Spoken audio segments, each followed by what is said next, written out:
주님의 사랑 크고 놀랍도다. 죄지어 멸망받게 된 나를 주님과 함께 걷게 해주시니 그 속에 힘 날 정케 하시네. 주님의 구원 크고 놀랍도다. 십자가 피로 죄 사셨네. 구주를 믿어 영생 얻었으니 내 주와 함께 길이 살겠네. 주님의 축복 크고 놀랍도다. 은혜로 자녀 삼아주시고 내 맘을 온전하게 이끄시며 언제나 구워 살펴보시네. 주님의 구원 크고 놀랍도다. 십자가 피로 죄 사셨네. 구주를 믿어 영생 얻었으니 내 주와 함께 길이 살겠네.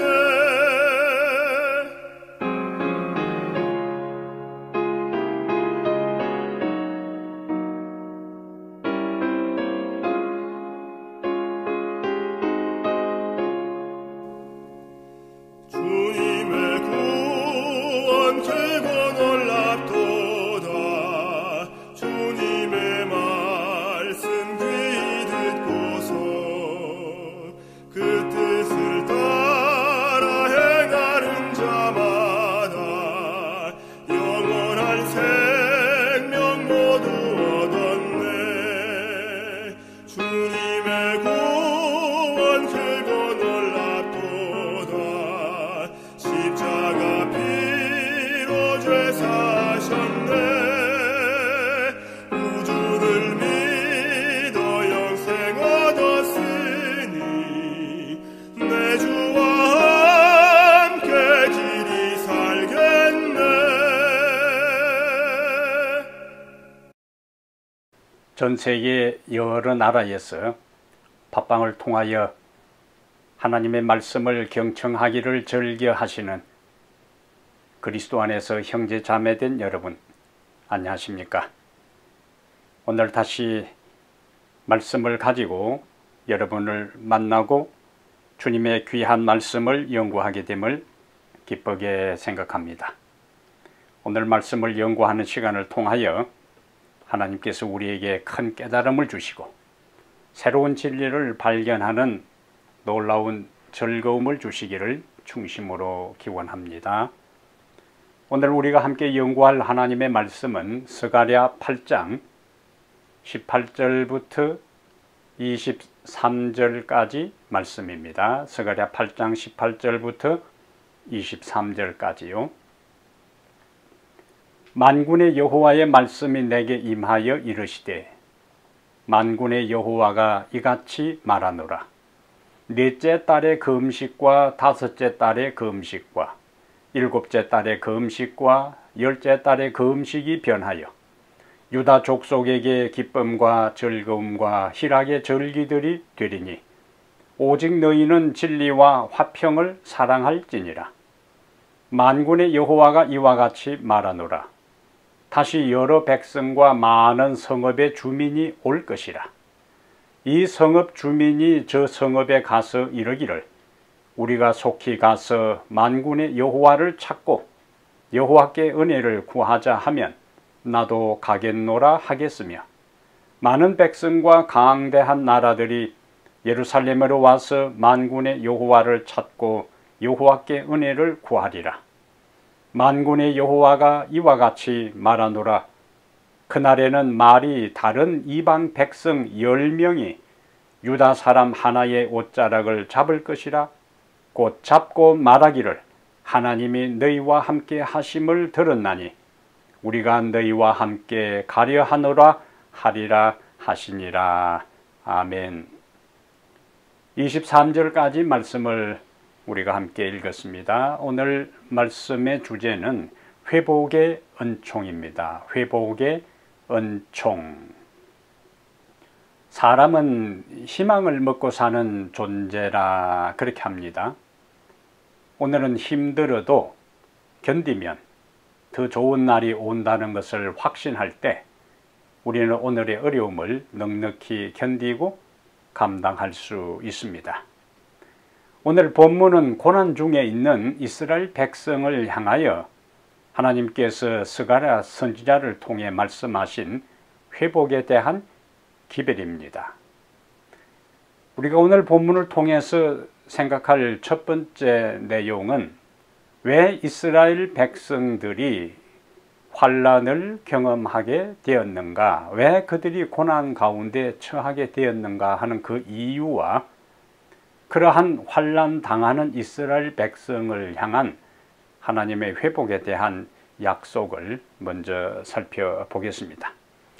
스가랴서는 크게 두 부분으로 구성되어 있어요. 1장과 8장까지 전반부고 9장부터 14장까지가 후반부로 구성되어 있어요.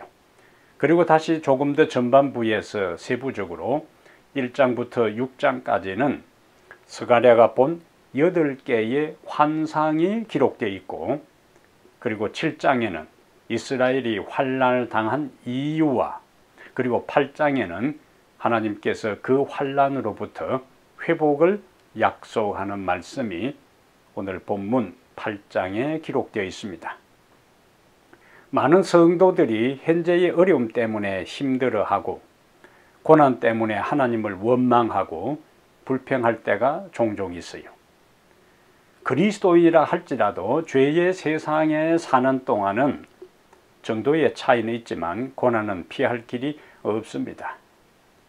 고난을 당하는 이유가 몇 가지가 있는데 그 중에 하나는 하나님께서 우리를 연단시키려는 목적으로 고난을 허락하실 때가 있어요.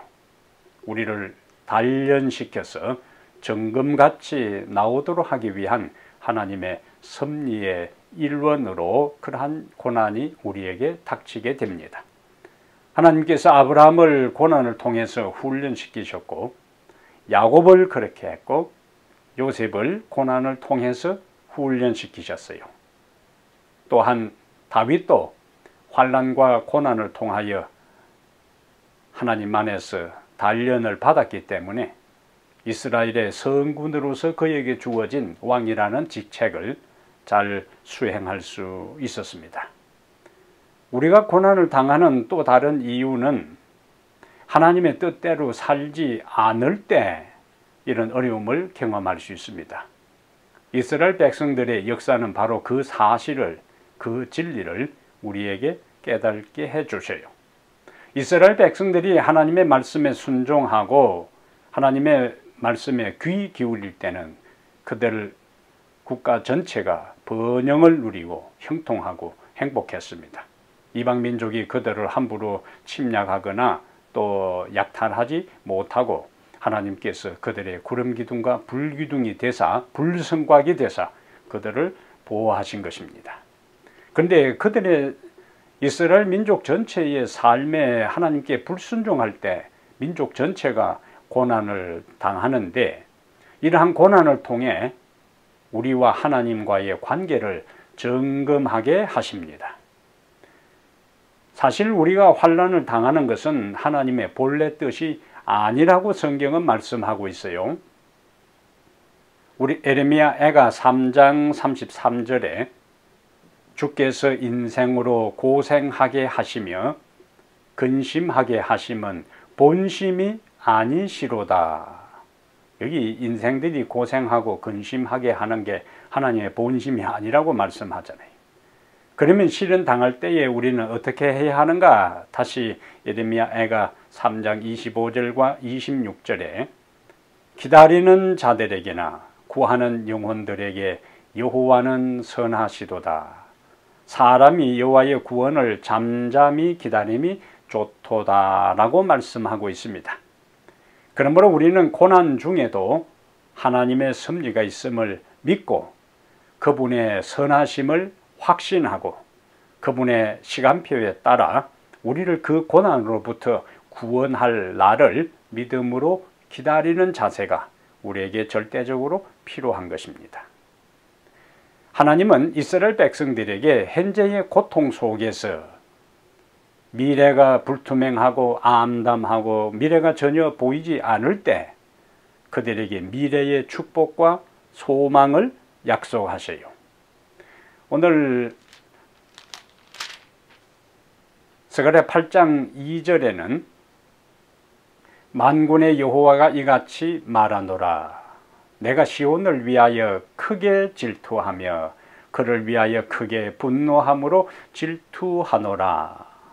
여기 질투라는 단어를 접할 때는 약간 부정적인 뉘앙스가 있지만은 이 질투는 인간을 향한 하나님의 백성을 향한 하나님의 열정적인 사랑, 포기할 수 없는 사랑을 여기 질투라 하는 단어로 표현을 했습니다.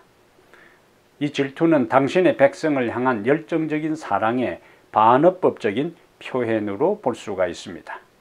바로 이 하나님의 열정적인 사랑이 이스라엘을 포기할 수 없는 그 무궁한 사랑이 이스라엘 백성들이 경험하는 현재의 환난과 그 땅에 황폐하면서 축복과 풍요의 땅으로 바뀌게 하는 근거와 원동력이 되는 것입니다.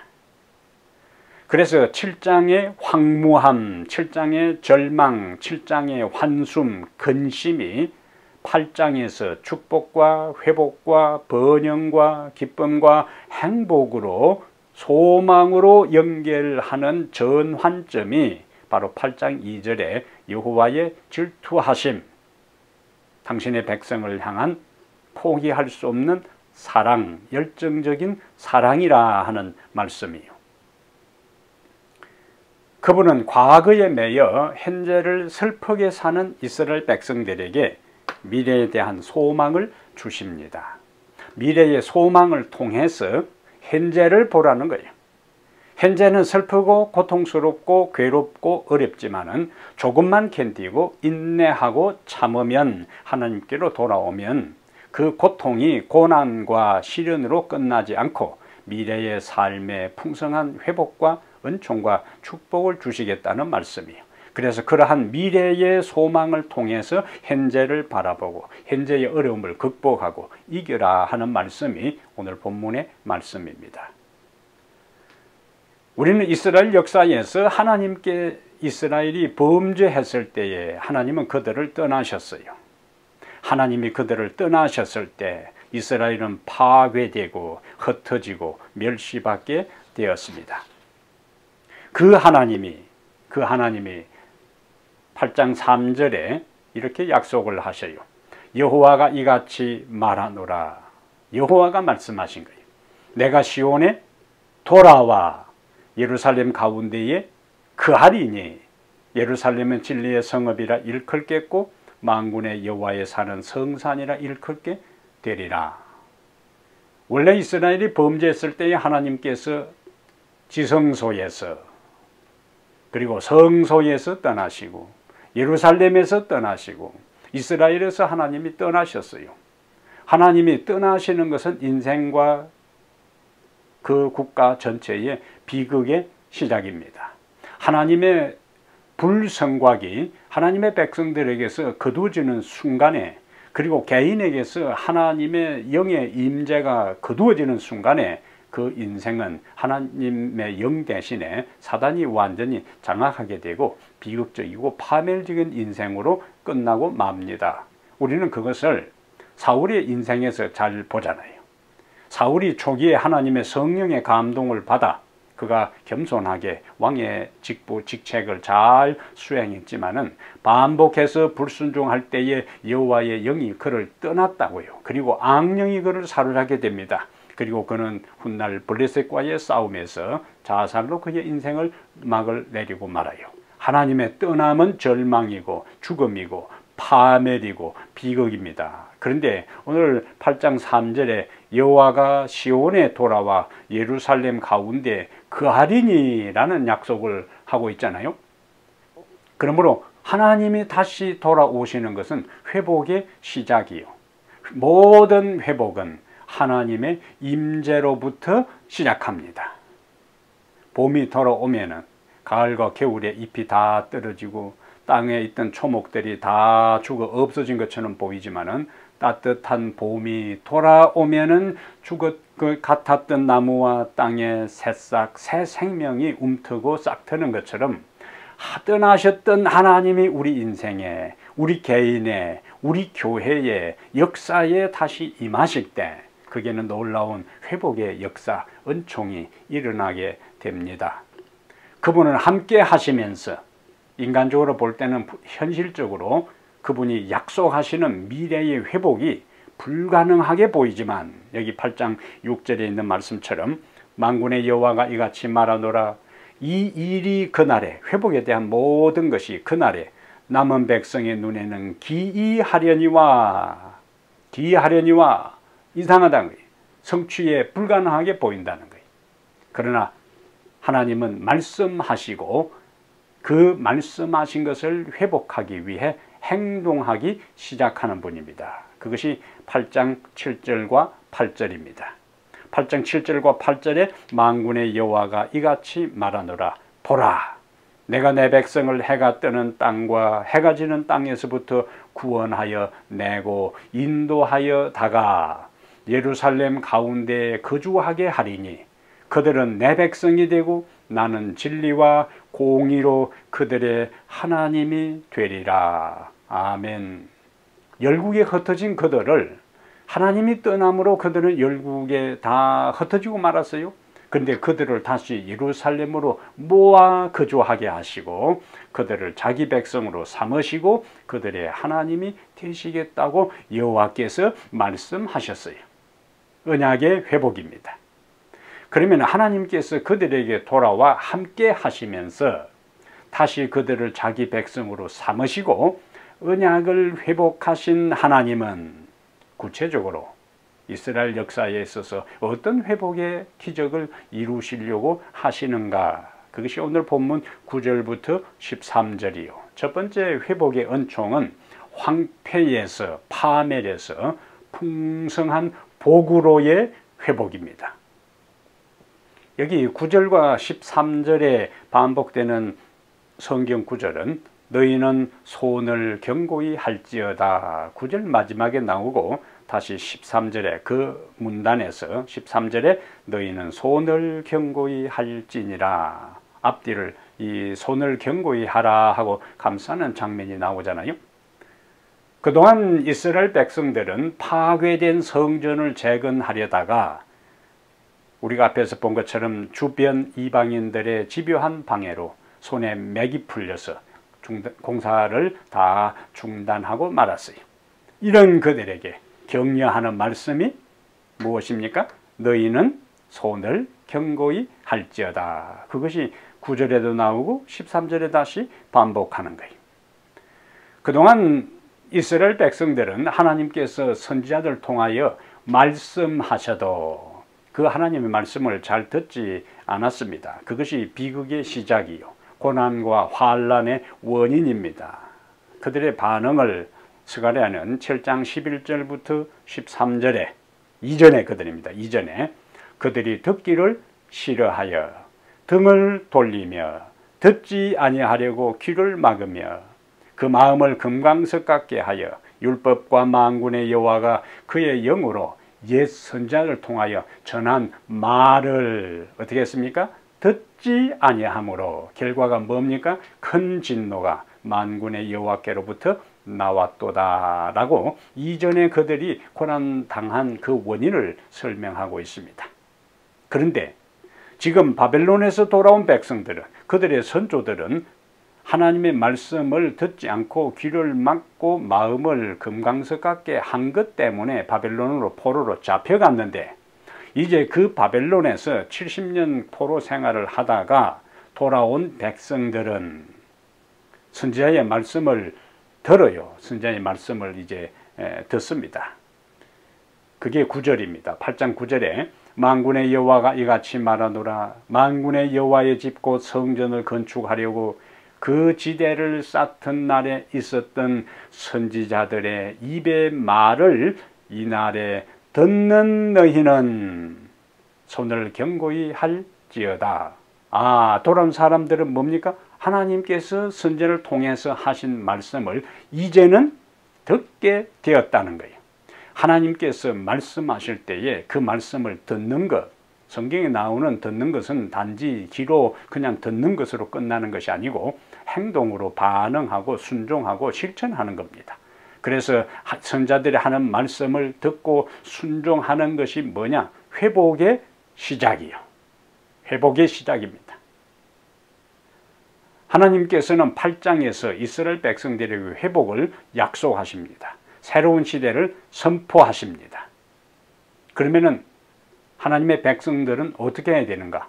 하나님께서 이스라엘에 돌아와 다시 그들을 예루살렘으로 돌아오게 하고 하나님이 그들과 함께 하시면서 언약을 새롭게 하고 미래의 회복을 약속하셨다면 그 하나님의 약속에 대해 인간이 해야 할 일은 듣는 것, 순종하는 것, 실천하는 것으로 믿음으로 반응해야 된다는 거예요. 그럼 하나님의 그 회복의 약속, 미래의 회복의 소망이 구체적으로 이루어질 것에 대한 어떤 것을 미리 예표적으로 보여주셨는가? 그 회복의 가시적인 모습이 황폐된 성전이 다시 중건되는 것이, 황폐된 성전 그리고 재건하려다가 주변 이방 민족의 반대로 인해서 중단되었던 그 성전이 다시 회복될 것인데, 그러니까 너희는 손을 견고히 하라. 하나님의 약속을 믿고 마음을 단단히 가지고 용기를 가지고 중단된 상태에서 다시 그 일을 시작하라는 거예요. 그 일이 이루어지는 것, 황폐된 성전이 다시 중단된 그것은 하나님이 약속하신 미래의 모든 것도 그대로 이루어질 것이라는 것이 성전 회복을 통해서 가시적으로 보여주는 것이라는 말씀이 오늘 본문의 말씀이 됩니다. 그러니 손을 견고히 하여 성전 건축에 매진하라 하는 말씀이죠. 자, 오늘 10절에 보면은 8장 10절에 이스라엘이 회복되기 전의 모습이 이제 10절에 나옵니다. 우선 이제 7장 14절에 그들이 하나님의 말씀을 듣지 않고 귀를 막고 선자들이 성령으로 선자를 통하여 전한 말을 듣지 않았을 때 14절에 7장 14절에 내가 그들을 바람으로 불어 알지 못하는 여러 나라에 흩었고 그 다음에 그 후에 그 땅이 황폐해졌습니다. 근데 다시 8장 10절에는 또 그때 상황을 이날 전에는 사람도 삭슬 얻지 못하였고 짐승도 삭슬받지 못하였으며 사람이 원수로 말미암아 평안히 출입하지 못하였으나 내가 모든 사람을 서로 풀어주게 하였느니라. 여기 10절에는 이날 전에는 이라는 단어가 나오고 11절에는 만군의 여호와의 말씀이지나 이제는 내가 이 남은 백성을 대하기를 옛날과 같이 아니할 것인저. 여기 10절에는 전에는, 11절에는 이제는. 왜 그럼 하나님께서 이스라엘 백성을 이전과 같이 대하지 않으실까? 왜? 7절과 8절에 언약이 회복되었기 때문입니다. 그분이 이스라엘의 하나님이시고 이스라엘은 그분의 백성이 되었기 때문에 이제는 당신의 사랑스러운 자녀로 그의 소유된 백성으로 대하기 시작하는 거예요.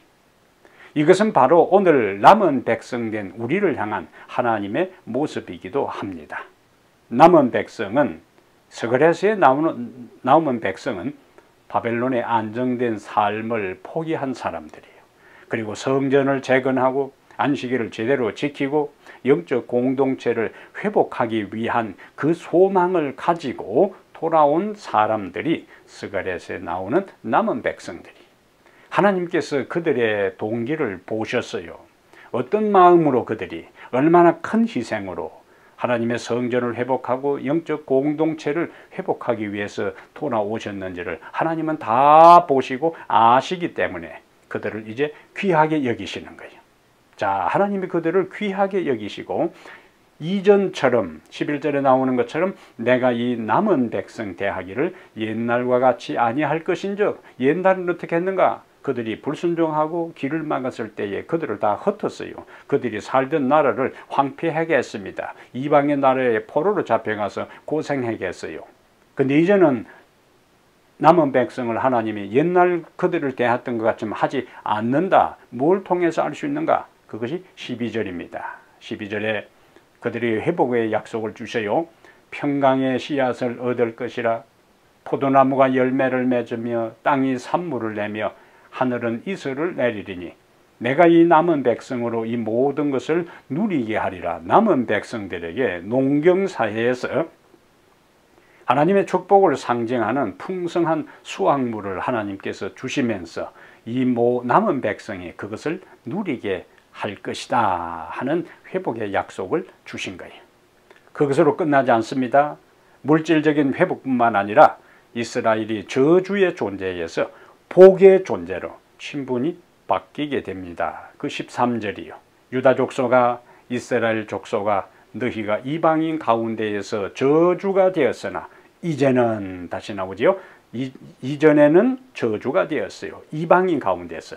이제는 내가 너희를 구원하여 너희가 복이 되게 하리니. 두 개의 단어가 대조되지요. 저주와 복입니다. 전에는 부끄러운 존재였어요. 부담스러운 존재였어요. 저주스러운 존재였어요. 그런데 이제는 복된 존재가 되게 하신다 하는 말씀을 하나님께서 해주고 있습니다.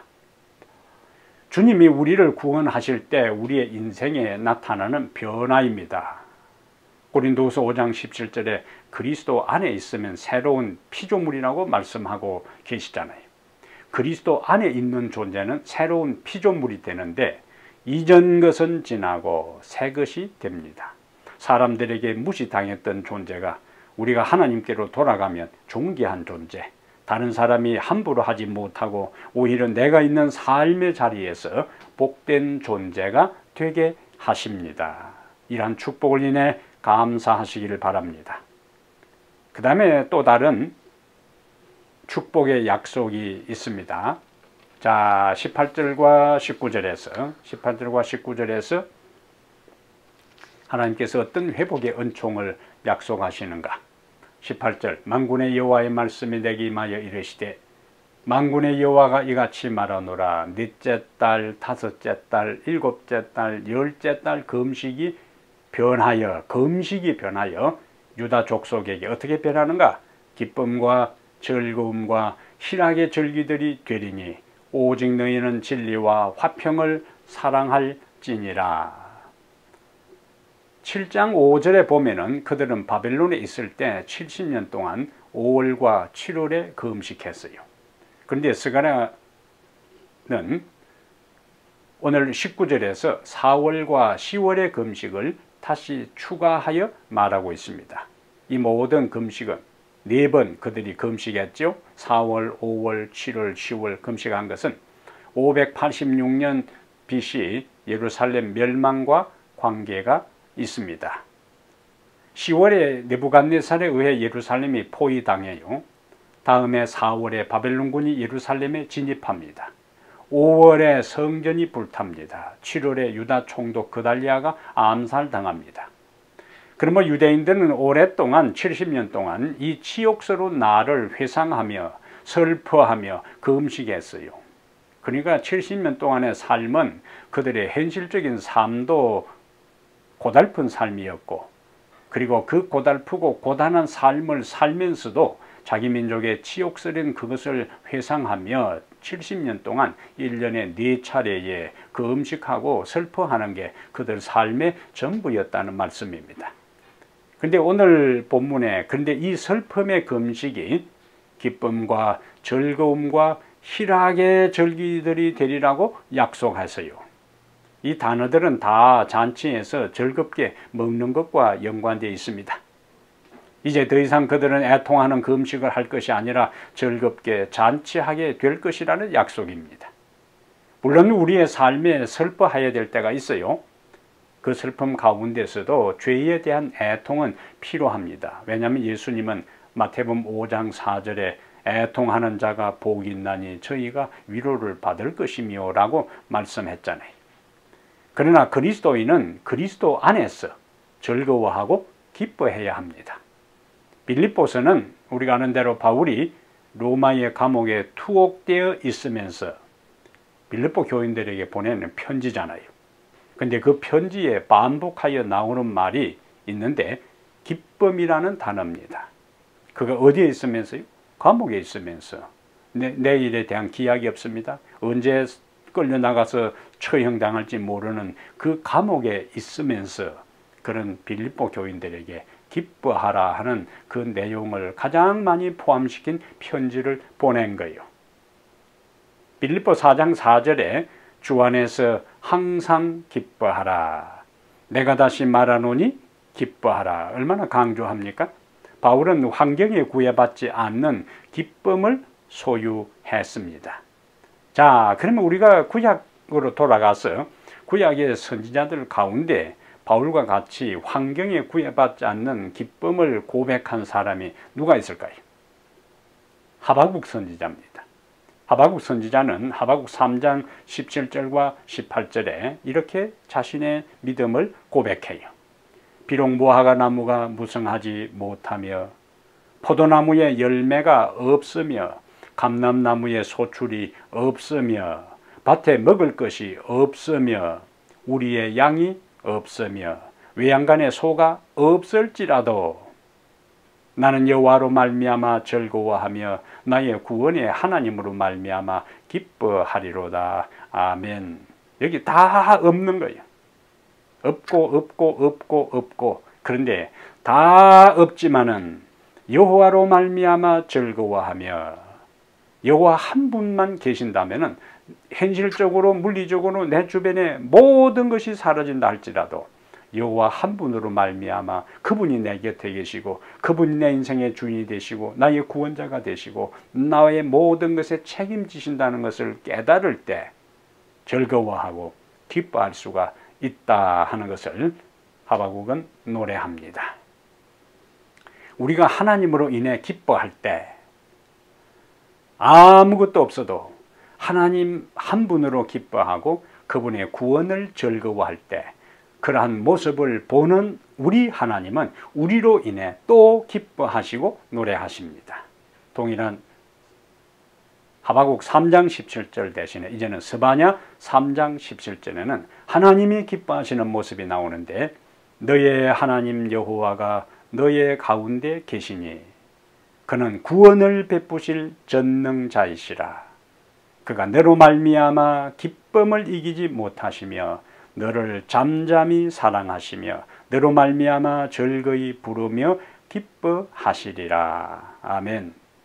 자, 느헤미야 8장 10절에는 여호와로 인하여 기뻐하는 것이 너희의 힘이니라 그렇게 말씀합니다. 답답한 세상을 살아갑니다. 환경을 보지 말고 주님으로 인하여 기뻐하게 되기를 바랍니다. 바울은 다시 우리에게 권면합니다. 데살로니가 전서 5장 16절 18절에 항상 기뻐하라. 쉬지 말고 기도하라. 범사에 감사하라.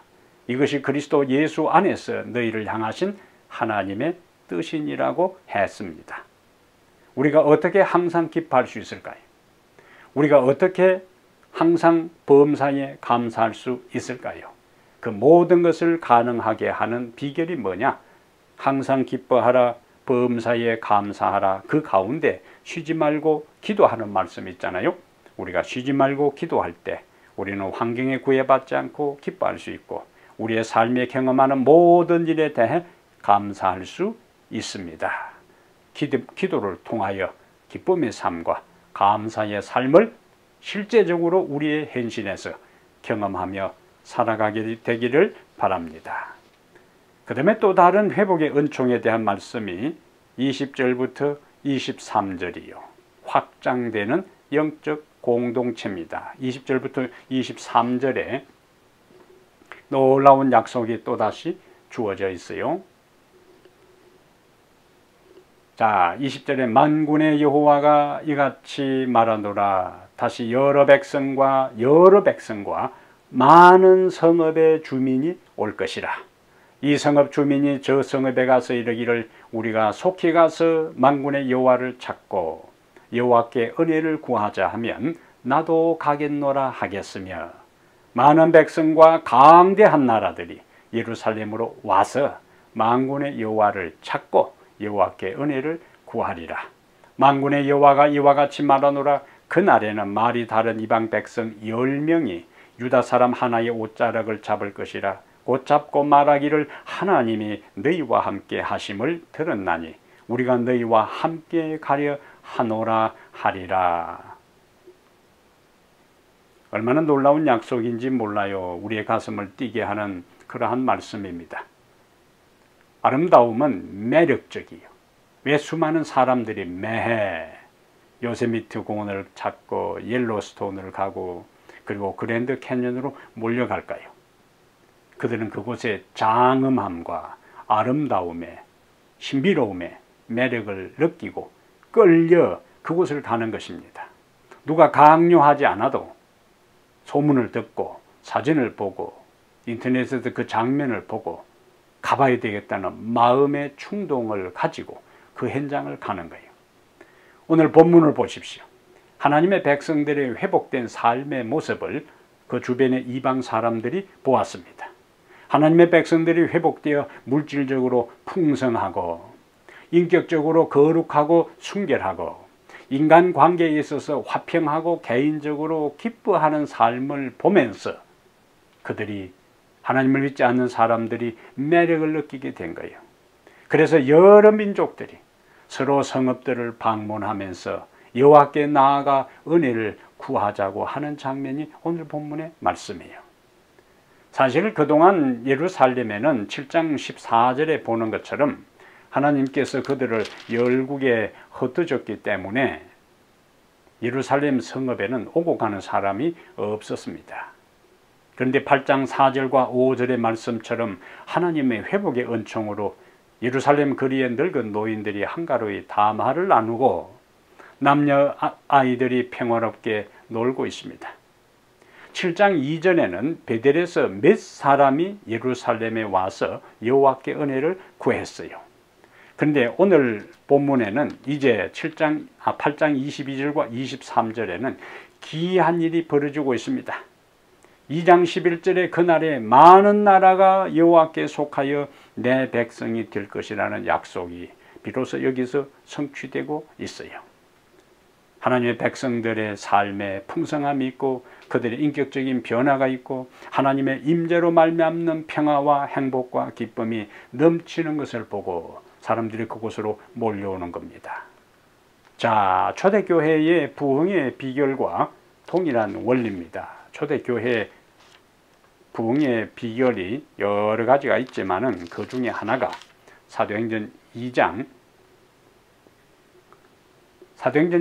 44절부터 보면은 믿는 사람이 다 함께 있어 모든 물건을 서로 통용하고 또 재산과 소유를 팔아 각 사람의 필요를 따라 나눠주며 날마다 마음을 같이하여 성전에 모이기를 힘쓰고 집에서 떡을 떼며 기쁨과 순전한 마음으로 음식을 먹고 자 47절에요.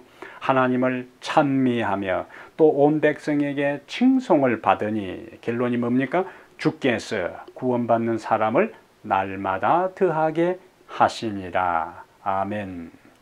오늘 우리가 주님의 품성을 닮아 그분의 참되심과 그분의 진실하심이 우리의 삶에서 일상의 생활에서 드러나게 될 때에 사람들은 우리에게 관심을 갖게 될 것입니다. 사람들은 우리에게 매력을 느끼게 될 것입니다. 우리의 실제적인 삶은 어떠해야 하는가? 우리가 어떻게 살 때 사람들이 우리에게 매력을 느끼고 우리를 찾아올 것인가? 교회로 몰려올 것인가? 8장 14절부터 17절이요. 스가랴 8장 14절부터 17절에 만군의 여호와가 이같이 말하노라.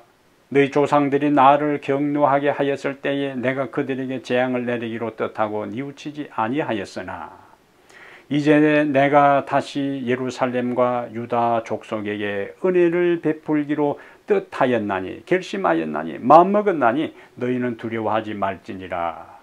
그러면 우리는 어떻게 해야 되는가? 하나님의 그와 같은 계획, 하나님의 그와 같은 보장, 하나님의 그와 같은 약속을 우리가 믿는다면 우리는 어떻게 해야 되는가? 어떻게 해야 하나님께 영광이 되고 어떻게 살아야 사람들에게 매력적인 존재가 될 수 있는가? 그리스도인다운 삶을 통하여 빛을 전할 수 있는가? 그것이 16절이요. 스가랴 8장 16절에 너희가 행할 일은, 여기 행할 일은 나오지요. 이러하니라. 너희는 이웃과 더불어 진리를 말하며 너희 성문에서 진실하고 화평한 재판을 베풀고 마음에 서로 해하기를 도모하지 말며 거짓 맹세를 좋아하지 말라. 이 모든 일은 내가 미워하는 것이니라. 여호와의 말이니라. 우리가 이렇게 살 때, 이렇게 행할 때 하나님께서 우리에게 영혼을 보내주실 것입니다. 우리는 세상에 빛을 전하고 하나님을 매력적으로 증거하고 하나님을 섬기는 백성의 아름다운 모습을 통하여 하나님께로 돌아오는 수많은 역사들이 일어나게 될 것입니다. 아프리카 속담에 이런 말이 있어요. 사막에서 살인자보다 더 큰 범죄가 있는데, 사막에서 살인자보다 더 큰 범죄가 있는데 뭘까요? 그것은 물이 있는 곳을 알면서도 알려주지 않는 것이라 했습니다. 살인자보다 더 큰 범죄는 사막의 한 지역에 오아시스가 있는 것을 알면서도 자기만 그곳에 가서 즐기고 먹고 다른 목마른 사람들에게 알려주지 않는 것이 아프리카 사람들에게 가장 큰 범죄라고요. 하나님께서 누군가를 통하여 우리로 생명수 되시는 예수 그리스도께로 인도하셨습니다. 그리고 우리를 구원하셨어요. 그리고 하늘의 소망을 가지고 하늘의 영광스러운 축복을 약속하셨습니다. 이제 우리는 그 모든 미래의 소망을 확신하고 살아가는 사람들이요. 그렇다면 아직도 그 미래의 놀라운 소망을 모르는 사람들을 주님께로 인도하여 그들도 우리처럼 회복의 은총을 경험하도록 해야 할 사명이 우리에게 있는 것입니다. 그 사명을 감당하며 살아가는 회복의 은총을 경험하는 귀한 종들 되기를 간절히 축복합니다. 하나님 우리 아버지, 오늘 우리들 개인을 주께서 부르시고 하나님은 우리 하나님이 되시고 우리는 당신의 자녀가 되어 언약을 회복시켜 주시니 감사합니다. 주님께로 우리가 돌아오기 전에 주님이 먼저 우리를 찾아오시고 우리와 함께 하시며 언약을 회복시켜 주시고 이제는 우리의 파괴되고 망가지고 모든 것이 어려운 가운데 있는 우리들 개인의 인격을 회복시켜 주시고 인간관계를 회복시켜 주시고 가정의 물질적인 모든 빈곤을 회복시켜 주시고 하나님과 영원히 함께 살 수 있는 인격체로 우리의 품성을 회복시켜 주시겠다는 약속을 인해 감사합니다. 그 약속을 먼저 받고 미래의 소망 속에 살아가는 우리들로서 아직도 그 미래의 놀라운 회복의 은총을 모르는 사람들에게 증거하고 나누는 귀한 사명을 감당하는 저희들 모두 되게 하여 주시옵소서. 이 말씀을, 이 방송을 듣는 모든 사람들 가운데 여러 크고 작은 어려운 가운데 있는 사람들이 있다면 하나님 오늘 말씀을 통하여 그들이 회복의 은총을 경험하게 하시고 그 약속을 확신하고 다시 일어서 주께 영광 돌리며 가슴을 펴고 당당하게 인생을 헤쳐나가는 능력 있는 사람들 되게 해 주시옵소서. 우리 주 예수님 이름으로 기도하옵나이다. 아멘.